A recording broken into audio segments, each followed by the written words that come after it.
You can start whenever. Okay. So alcoholism at the University of Iowa, and we are CAP, and the A is silent, or the second A is silent, and that is Citizens for Alcohol Abuse and Prevention. So we're going to start off by introducing ourselves as members of CAP, our role and our names, of course. My name is David Ewing. I'm the president of CAP. My name is Jake Presnelli, and I am a representative for the organization. I'm Tanya Tapia, a research specialist. And my name is Cecilia Borwick, and I am the social media specialist of CAP. Mission statement. So CAP's mission is to break down the popular misconceptions of alcohol. We seek to educate the youth, specifically white males between the ages of 18 and 24, about the risk of alcohol consumption and abuse on their health, along with identifying the consequences that become prevalent with the alcohol consumption and abuse. One of the main reasons why we decided this is because of Kyle Leeming. Kyle Leeming was a 19-year-old male at the University of Iowa, and on the night of November 3rd, he was downtown Iowa City on the Penmo outside the bar DC's. It's a sports bar. And Kyle was intoxicated, and he decided to climb up a light post. And when he was climbing up the light post broke, and he fatally fell to his head. And 4 days later, he ended up passing away.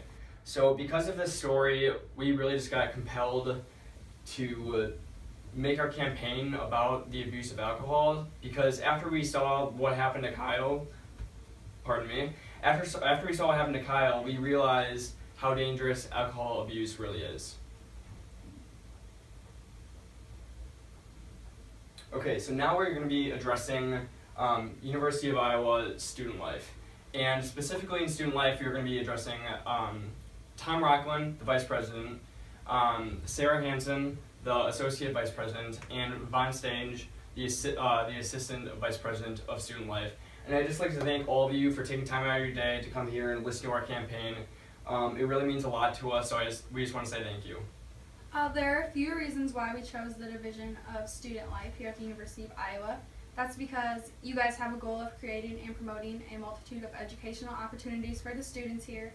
And you also have a goal of creating knowledge and lifelong habits that support health and safety. And this can go along with alcohol abuse and our goal of the campaign, which is to lower the amount of students that drink here at the University of Iowa.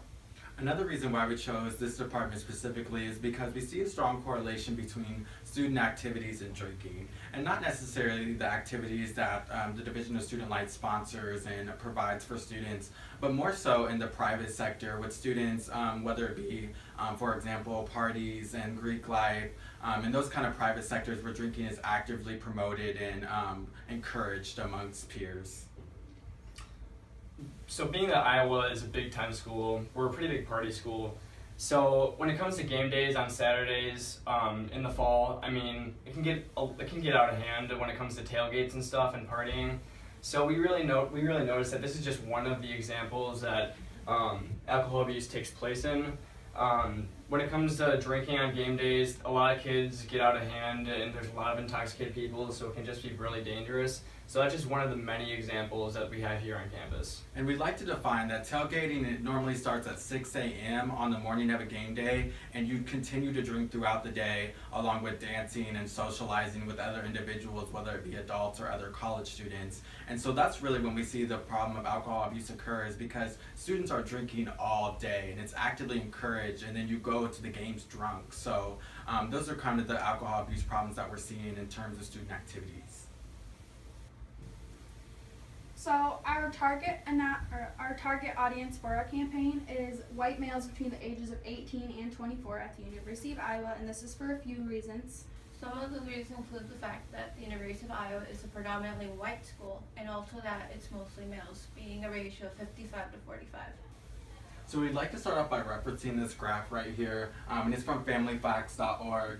But I'd like to define two terms before we get started. And binge drinking is when a male consumes 5 or more drinks within an hour or two, and then for a female it's 4 or more drinks within an hour or two. And the difference, and they're very similar in the amount of drinks, however they're very different in the time elapsed. So for binge drinking, that's within a short period of time, whereas heavy drinking is within a day or multiple days, so that's over a longer period of time. So now I'd like you to look at some individual numbers here. So for binge drinking, males are at 30.9%, and then females are at 15.7%. As well, for heavy alcohol abuse, males are at 10.1% and females are at 3.4%. So as you can see, there's a big discrepancy in the amount of alcohol or the abuse between binge drinking and heavy alcohol use for males compared to females, and clearly you can see males do it far more. And then when you're looking in terms of age, for binge drinking, you have age 18 to 25. They're drinking at 40.6%, and then for heavy alcohol use, aged 18 to 25 is 13.6%. And as you can see, the other numbers of ages 12 to 17 and ages 26 and over for both binge drinking and heavy drinking are not nearly as much as ages 18 to 25. So that's really what keyed us into targeting this specific audience of males between the ages of 18 and 25. There was a study conducted by Mark Goldman, who is a part of the National Institute of Alcohol Abuse and Alcoholism, that was conducted regarding alcohol.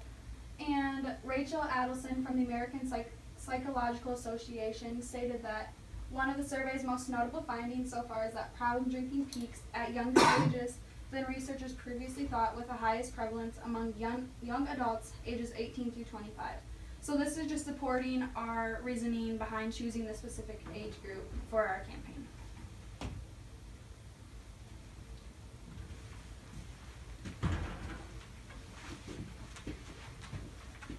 Okay, so what the University of Iowa has done so far is create the alcohol reduction plan for the year 2016 to 2019.